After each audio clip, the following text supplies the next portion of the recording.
La Pologne est l'un des pays à subir le plus les conséquences de cette guerre odieuse d'agression de la Russie contre l'Ukraine. Il faut se rappeler, l'agresseur c'est la Russie, la victime c'est l'Ukraine, c'est pas le contraire, et ça il faut le souligner.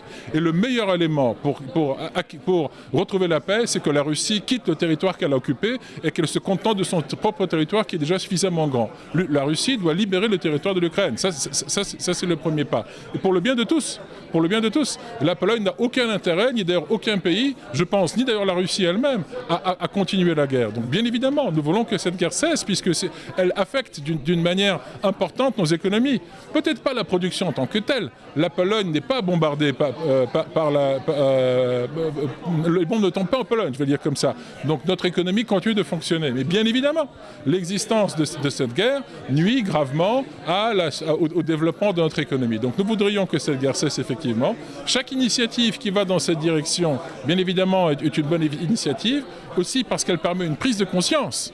Parce qu'elle permet une prise de conscience de tous. Même, vous avez cité la mission de plusieurs chefs d'État africains. C'est très bien qu'ils ont lancé cette initiative. Nous allons voir quels en sont les résultats.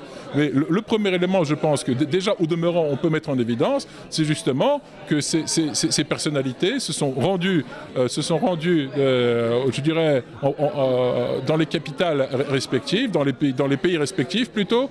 Au passage, ils ont traversé la Pologne, donc ils ont pu, certains d'entre eux aussi, revoir ou redécouvrir la Pologne et voir aussi par leurs propres yeux quelle est la situation. Je pense que ça c'est très important et cette prise de conscience elle est non négligeable quel que soit le résultat de la mission.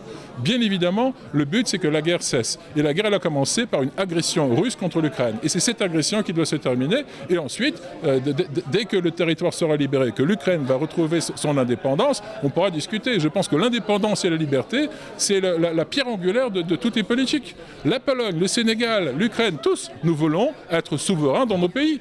Point à la ligne, il n'y a rien d'autre à dire. Et puis après, bien évidemment, nous devons discuter pour un avenir meilleur.